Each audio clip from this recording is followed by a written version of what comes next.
Ya.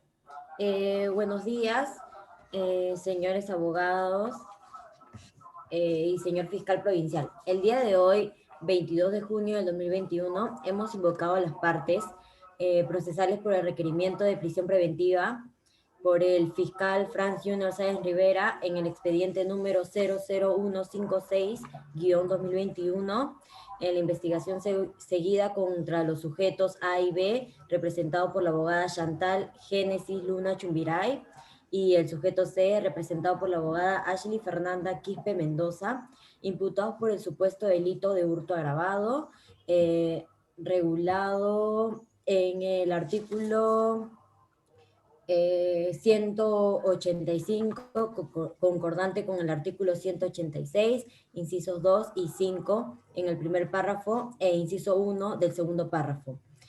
Quien les habla es la jueza Dayana Arlín Rebasa Solís, jueza del segundo juzgado de investigación preparatoria de Lima Norte. Esta audiencia está siendo grabada en el cuadernillo 2021-06. Le doy pase al señor fiscal Frank Junior Sáenz Rivera. Buenas tardes, señora jueza. Paso a presentarme como fiscal provincial y a la vez fundamentar que en vista de los elementos de convicción presentados, tales como las boletas de compra de los artefactos electrónicos, en este caso es un televisor LED de 52 pulgadas y a su vez una laptop Lenovo. Mientras que por otro lado, el video correspondiente de la declaración del sujeto D, las declaraciones también de los sujetos A y C, también los informes de las empresas, que en este caso es Ripley y Saga, en la que informan que los sujetos A y B compraron el televisor y la laptop varios días después de los hechos. Si me permite, señora jueza, en base a lo que menciona en el artículo 268 del Código Procesal Penal, señala explícitamente que al existir, como en este caso, los graves elementos de convicción para que se pueda estimar razonablemente la comisión del delito que pueda vincular al respectivo imputado como, como autor del mismo, considero, señora jueza, que estos elementos son claros y concisos. Sin embargo, también no son los únicos, ya que sabemos que el sujeto C, en su respectiva declaración, en 3 oportunidades, el sujeto B le escribió por vía WhatsApp a su celular, amenazándolo con matarlo, e incluso si continúa sindicándolo a él de la comisión del delito en materia de este proceso. Siguiendo con el artículo mencionado, señora magistrada, por su parte el imputado C, en razón a sus antecedentes anteriormente en un proceso penal, se considera que habría amenazado a un testigo del caso de hurto agravado por el que fue condenado. Y continuando también por conclusión con el sujeto A y D, y de acuerdo a las investigaciones, el sujeto A tiene antecedentes penales por el delito de hurto y antecedentes policiales por los delitos de hurto agravado y robo simple, en 2 oportunidades cada uno. Eso es todo, señora magistrada.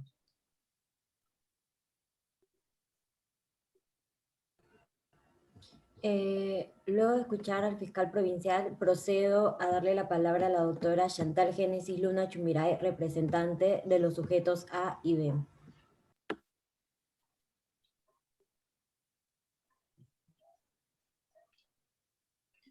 Buenas tardes, señora jueza, fiscal, abogada. Soy representante de los sujetos A y B. Y ahora tenemos conocimiento que desde el 18 de octubre, mi patrocinado, el señor A, ingresó a trabajar como albañil en el domicilio del sujeto D, quien lo contrató para que construya 2 habitaciones con ladrillo en el tercer piso de su casa. Y este trabajo duraría aproximadamente unas 4 semanas. El señor A fue recomendado por el hermano del señor D. Él acudió a trabajar con 2 ayudantes, que en este caso serían el señor B y el señor C.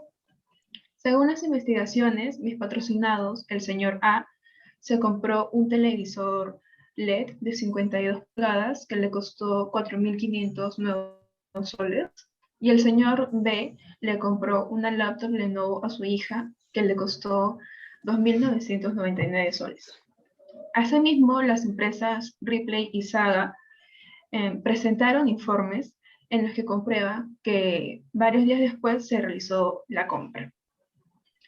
Y debo aclarar que esto se presentó dentro de los elementos de convicción por parte del fiscal y que adjunta las boletas de compra de los artefactos electrónicos, pero alude que mis patrocinados realizaron la compra con el dinero de la supuesta comisión del delito de hurto agravado.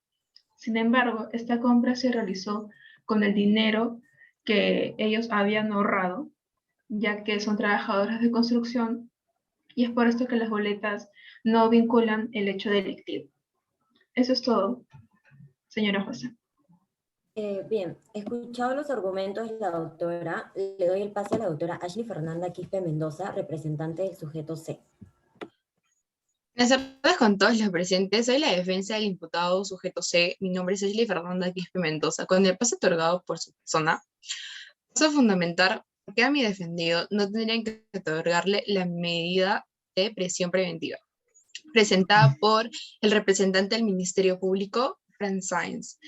Ante ello, tener en cuenta que mi representado subsanó su error volviéndole el dinero al sujeto D y colaborando con la presente investigación. Por ello, niego rotundamente el grado de peligrosidad o intento de fuga o el intento de obstruir la investigación, porque ya como fue mencionado con anterioridad, él en todo momento colaboró con la investigación, fue una persona muy colaboradora. Asimismo, señalar en el artículo 268 del nuevo Código Procesal Penal, el fin de la posible fuga o la obstaculización de dicho proceso. Pero mi defendido en toda instancia, su actuar fue el contrario a ello, es decir, fue colaborador. Por ello, no presenta ningún riesgo de aquellos dos supuestos, ya que si mi cliente en un caso anterior, según Fiscalía, tiene mucha razón, amenazó y intimidó a los testigos, en este proceso es algo totalmente distinto. Él actuó de manera contraria y en todo momento ha ayudado a esclarecer los hechos. Muchísimas gracias. Ya. Según lo presentado, este juzgado de conformidad con el artículo 271, numeral 1 del nuevo Código Procesal Penal, por la parte del Ministerio Público, ha sido notificada sobre el requerimiento de prisión preventiva por el supuesto delito de hurto agravado, luego de escuchar la defensa técnica de los imputados sujetos A, B y C, que fue informado con anticipación tal y como lo establece la ley en representación de sus abogadas, donde fundamentan por qué se debería declarar infundada el requerimiento de prisión preventiva. Doy pase a la réplica por parte de cada representante con el mismo orden planteado en la primera ronda. Le doy la palabra al señor fiscal provincial. Gracias por el pase, señora magistrada. Si me permite mencionar también el artículo 269 del presente Código Procesal Penal, el cual nos menciona acerca del peligro de fuga. Considero que al calificarlo como tal es definitivamente acertado, ya que respecto al sujeto B no tiene propiedad alguna, considerando que puede ser el sustento de su familia, sí, no lo hace inocente, ya que el delito cometido está debidamente fundamentado en base a las diferentes pruebas que se puedan tener en este caso. Y respecto al sujeto C, al tener los antecedentes mencionados, también se le dictó una sentencia en un proceso de alimentos y está obligado a pagar a favor de su menor hija la suma de 500 soles mensuales. El sujeto C no los mantiene, sus padres ambos tienen ingresos como jubilados, no tiene propiedad alguna, y respecto al sujeto A, teniendo un domicilio conocido, se tiene que precisar, creo yo, que el sujeto A tenía antecedentes penales, como se dijo, por el delito de hurto y antecedentes policiales por los delitos de hurto agravado y robo simple, en 2 oportunidades cada una. Y creo que ese es el punto en que se tiene que tomar en consideración, señora magistrada.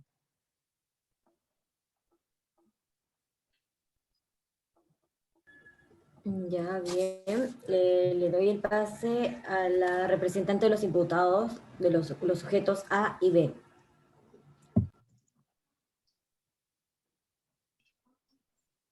Gracias, señora jueza. Bueno, la Fiscalía abrió la investigación preliminar contra mis patrocinados por el delito de hurto agravado en base al artículo 185 del Código Penal, que va de la mano con el artículo 186 del Código Penal, inciso 2 y 5 del primer párrafo e inciso 1 del segundo párrafo. El día 22 de noviembre, el fiscal presenta el requerimiento de prisión preventiva contra mis patrocinados. Pero esta es una medida coercitiva. No se puede dar como una medida anticipada, como una pena anticipada. Solo se puede aplicar para la protección del proceso.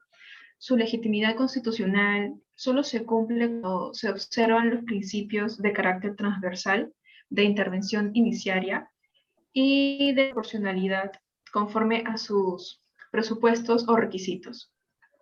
Hago referencia al argumento por parte del representante del Ministerio Público referido a los presupuestos de prisión preventiva tipificado en el artículo 268 del nuevo Código Procesal Penal. Inciso C, establece que el imputado trata de eludir la acción de la justicia, que es peligro de fuga y obstaculización de la averiguación de la verdad, es decir, peligro de obstaculización. Según el fundamento número 11 de la casación número 626-2013, Moquegua, si me permite leerlo, señora jueza, por favor.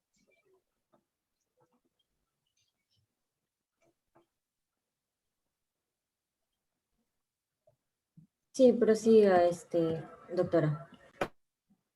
Ya.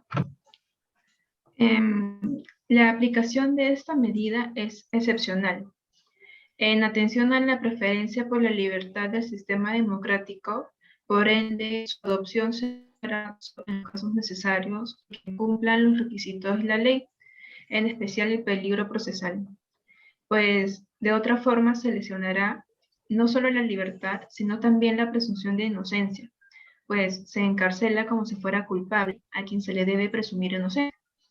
Asimismo, el fundamento número 12 de la misma casación establece que la prisión preventiva solo se decreta cuando existe peligro que el imputado se pueda sustraer del proceso y no se llegue a una sentencia de fondo, así como cuando existe la afectación a la activación probatoria, son los llamados peligro de fuga y de obstaculización probatoria.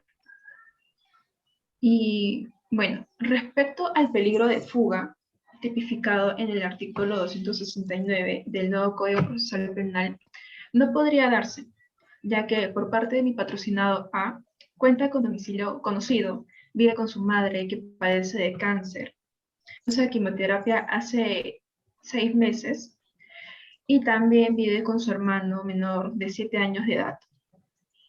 Y mi patrocinado es el sustento de su madre y de su hermano. Todo esto está debidamente comprobado. Es por ello que no se daría a la fuga, ya que es el sustento de su familia. Su única fuente de ingresos es su trabajo de construcción, de tal modo que todos se verían perjudicados. En el caso de mi patrocinado, el señor B, es viudo, tiene 3 hijos, una hija de 19 años y 2 hijos menores de edad. Viven en la casa de su abuela materna y no tienen ninguna edad, y todo esto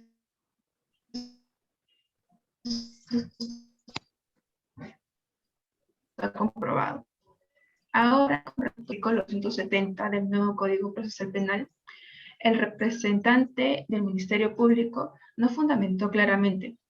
Es muy ambiguo y además en este caso no se daría dado que mis patrocinados vienen trabajando día a día para que puedan conseguir un sueldo mínimo, algunas veces hasta menos, ya que, como le expliqué antes, no es un trabajo fijo.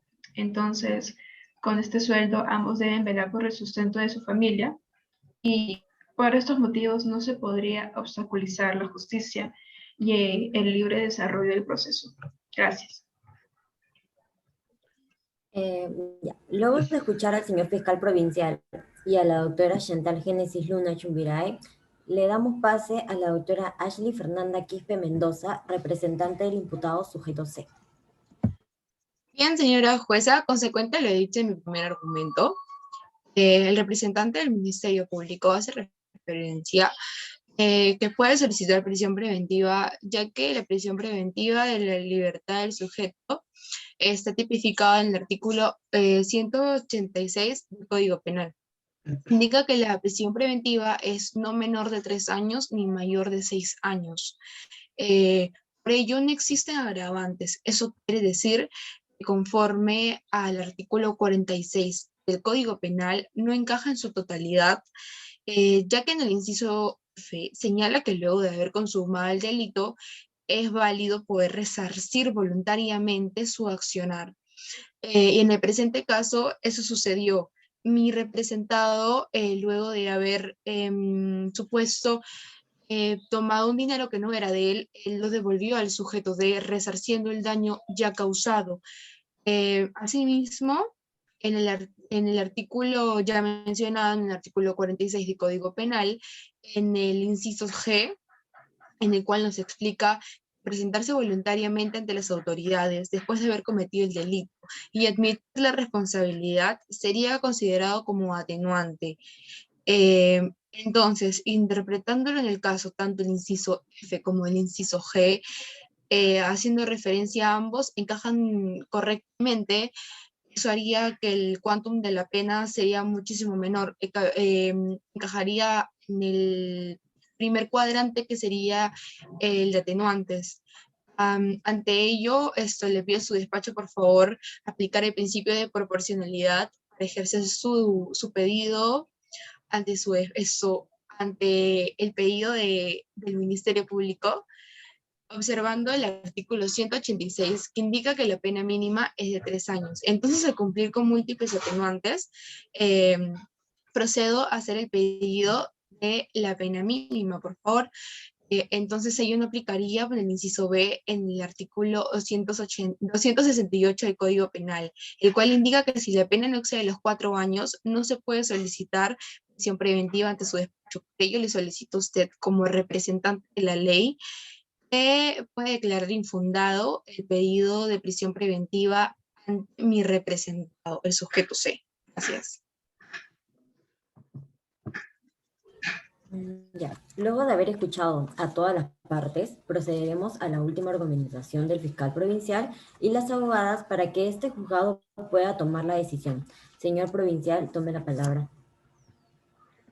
Por conclusión, señora magistrada, expreso que agregándole las 2 actas de reconocimiento físico en rueda de personas que hizo el agraviado respecto de los sujetos A y C, igualmente el acta de reconocimiento fotográfico que se hizo con el sujeto C respecto del sujeto B, y por último el acta también de reconocimiento fotográfico que hizo el supuesto agraviado respecto del sujeto B. En todas las actas ya mencionadas se aprecian las firmas de los abogados de oficio que participaron en representación de los imputados, por lo cual, señora magistrada, si me permite citar el respectivo acuerdo plenario 1/2019. Sí, señor fiscal. La prisión preventiva es una institución procesal de relevancia constitucional que como una medida de coerción de carácter personal priva procesalmente de la libertad personal a un imputado por un tiempo determinado, legalmente previsto y justo judicialmente establecido en función a la tutela de los fines característicos del proceso, y solo puede fundarse en la necesidad de asegurar la presencia del imputado en el procedimiento penal, que garantizará necesidad de asegurar la presencia del imputado, afianzar también un enjuiciamiento debido de los hechos y de asegurar la ejecución penal. Por último, señora magistrada, perdón, menciona que la prisión preventiva será necesaria si en el caso en concreto es indispensable para el fin de un aseguramiento perseguido, siempre que no exista otra medida menos gravosa que cuenten con la misma actitud o eficacia para asegurar al imputado el proceso. Será idóneo en este caso, y si la prisión preventiva permite alcanzar el fin constitucionalmente legítimo y socialmente relevante, será también estrictamente proporcional si la prisión preventiva no resulta exagerada en este caso o desmedida frente a las ventajas que se pueden obtener mediante una restricción y el cumplimiento también de la finalidad de aseguramiento personal perseguida. Por conclusión, señora magistrada, considero que consta el sustento del requerimiento de prisión preventiva. Quisiera pedir 9 meses de prisión y que el juez lo declare fundada respecto a todos los argumentos que se ha podido presentar y lo pueda tomar a consideración. Eso es todo, señora magistrada. Doctora Chantal Génesis Luna Chumiray, procede a dar sus últimos argumentos. Gracias, señora jueza. Bueno, en este caso no se puede establecer una prisión preventiva, ya que los elementos presentados por la Fiscalía no son lo suficientemente verídicos. Es decir, los elementos de convicción que se manifiestan no son más que hipótesis. Esto no está probado y solo se basa en el testimonio del sujeto D. Además, transcurrió un tiempo entre el inicio de las investigaciones y el requerimiento de prisión preventiva. Entonces, la situación de gravedad de la pena previsible no es suficiente. Se necesita un análisis más específico, datos relevantes que indiquen razonablemente la posibilidad concreta de una fuga. Como por ejemplo, contactos en el exterior con entidad para apoyar un alojamiento del lugar del proceso, o que en el extranjero se encuentren personas vinculadas con el supuesto hecho delictivo. Pero como sabemos, mis patrocinados viven con su familia. El señor A vela por el sustento de su familia y el señor B tiene 3 hijos y también tiene que velar por ellos. Según el fundamento número 6 del acuerdo plenario número 01/2019, si me permite leerlo, por favor, señora juez. Sí, doctora Chantal. El artículo 6, de legalidad de las medidas limitativas del derecho, del título preliminar del Código Procesal Penal, confirmando lo expuesto, estatuya lo siguiente: las medidas que limitan derechos fundamentales, salvo las excepciones previstas en la Constitución, solo podrán dictarse por la autoridad judicial, en el modo, forma y con las garantías previstas por ley. Se impondrán mediante resolución motivada a instancia de la parte procesal legitimada. La orden judicial debe sustentarse en suficientes elementos de convicción, en atención a la naturaleza y finalidad de la medida y al derecho fundamental objeto de limitación, así como respetar el principio de proporcionalidad. Mis patrocinados gozan del derecho de presunción de inocencia, según lo establece el artículo 8, inciso 2 de la Convención Americana de Derechos Humanos, el artículo 14, inciso 2 del Pacto Internacional de Derechos Civiles y Políticos, así como el artículo 2, inciso 24, literal E, de la Constitución Política del Perú. Entendiendo que no se les puede declarar culpables hasta que se demuestre lo contrario. Asimismo, no se presenta peligro procesal, como antes ya lo he explicado. Y finalmente, señora jueza, por estos motivos solicito que declare infundada el pedido de prisión preventiva por parte de la Fiscalía. Gracias. Bien, ya. Finalmente, doctora Ashley Fernanda Quispe Mendoza, le doy el pase. Bien, señora jueza, observando el artículo 472, el cual nos habla acerca de lo que es el colaborador eficaz, en aquel caso el colaborador eficaz obtendrá beneficios premiales. Mi representado asumió que realizó esto hecho punible en el cual el sujeto pasivo era el sujeto D, además de cumplir con lo tipificado en el artículo 475, inciso B y C, indicando los sujetos que participaron y brindó testimonio de cómo fue la planificación del hecho. Y por un sentido de lógica común, mi cliente, si quisiera entorpecer el procedimiento o evadir la justicia, se hubiera fugado desde un primer inicio y no hubiera acudido a las autoridades para poder colaborar con la investigación. No se encontraría en una actitud colaborativa. ¿Me permite, por favor, citar la casación 626-2013 de Moquegua, por favor? Sí, doctora Ashley. Ya, en los aspectos generales, 12º indica, la prisión preventiva solo se debe declarar cuando exista peligro de fuga, de sustraerse del proceso, así cuando haya afectación de material probatorio, disculpa. Ya que el sujeto C en ningún momento ha obstruido la justicia o se ha evadido de ella, en todo momento se ha presentado a Fiscalía para poder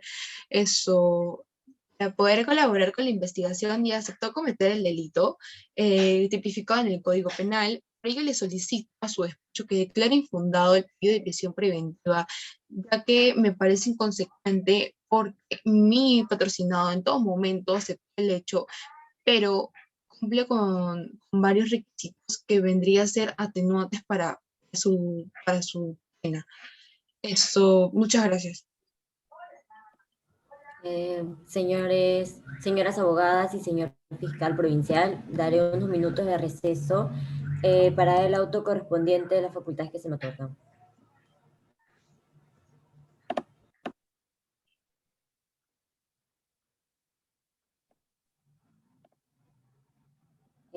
Bien, ante la presente audiencia sobre requerimiento de prisión preventiva por el presunto delito de hurto agravado, tomando en cuenta los argumentos planteados por el Ministerio Público y las abogadas antes de dictar la decisión, el fiscal provincial sostiene que el sujeto B no tiene propiedad alguna y se estaría presentando el peligro de fuga, que es el tercer presupuesto de la prisión preventiva. Eso está regulado en el artículo 269 del nuevo Código Procesal Penal. Ya, bien. Con respecto al sujeto C, sostiene que lleva cumpliendo un proceso de alimentos, pero el señor fiscal no especifica cuál presupuesto se estaría desestimando. Y finalmente, sobre sujeto A, sostiene que tiene antecedentes penales por el delito de hurto y antecedentes policiales de hurto agravado y robo simple. Ya, lo cual el sujeto A y C sí cuentan con domicilio propio y expresamente comprobado por la defensa. Ya, bien, sigo. La doctora Chantal, que es representante de los sujetos A y B, sostiene que los imputados, como ya mencioné, sí cuenta con un domicilio y no se estaría presentando un peligro de fuga tal y como lo dice el fiscal provincial. La doctora Ashley Fernanda Quispe Mendoza, que es representante del sujeto C, hace referencia que a su patrocinado colaboró con la justicia al devolver el dinero sustraído de la vivienda del agraviado y que declaró los hechos tal cual sucedieron. Planteó dichos fundamentos con sus respectivos artículos ya mencionados por la doctora.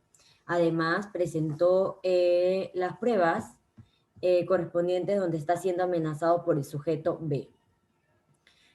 Seguido de ello, la prisión preventiva es la medida de coerción de carácter personal de mayor magnitud reconocida por la legislación peruana, la cual consiste en la privación de libertad del imputado mediante el ingreso de un centro penitenciario por un lapso determinado de modo de asegurar su presencia en el proceso y así evitar que lo obstaculice. Ya. El nuevo Código Procesal Penal presenta los 3 presupuestos para dictar prisión preventiva. El primero es fundados y graves elementos de convicción. Quiere decir que debe haber la existencia del hecho y la vinculación con el imputado. La segunda es la pena probable. Esto implica que la responsabilidad del imputado es superior de los 4 años. Y la tercera es peligro procesal, donde se plantea el peligro de fuga y el peligro de obstaculización. La casación 626-2013, Moquegua, agregó 2 supuestos materiales de forma adicional.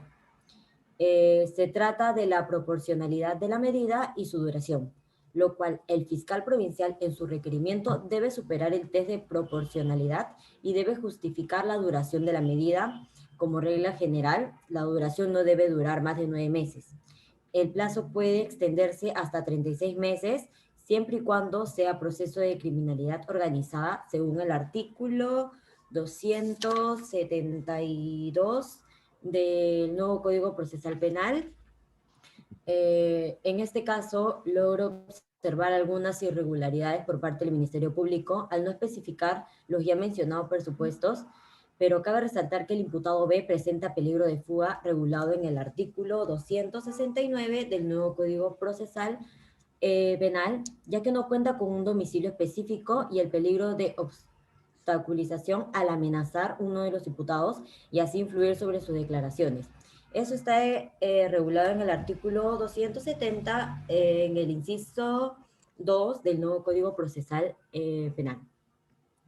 Bien, según la casación 361-2015 Arequipa, hace referencia a la probabilidad de que el imputado, en caso de permanecer en libertad, vaya a sustraerse a la acción de la justicia, evitando ser juzgado, o bien se vaya a sustraer de la pena que se le podría imponer. El arraigo tiene 3 dimensiones: la posesión, el arraigo familiar y el arraigo laboral. Bien, dicho todo esto, la decisión final de este despacho es declarar infundada el requerimiento de prisión preventiva a los imputados A y C y declarar fundada el requerimiento de prisión preventiva al imputado B. Señor fiscal provincial Franz Junior Sáenz Rivera, ¿conforme o presenta recurso de apelación? Presento recurso de apelación, señora magistrada. Bien, doctora Chantal Génesis Luna Chumbiray, ¿conforme o presenta recurso de apelación para Conforme, ambos señora imputados? jueza. Conforme, Ok. señora jueza. Ok. Doctora Ashley Fernanda Quispe Mendoza, ¿conforme o presenta recurso de apelación? Conforme con la decisión.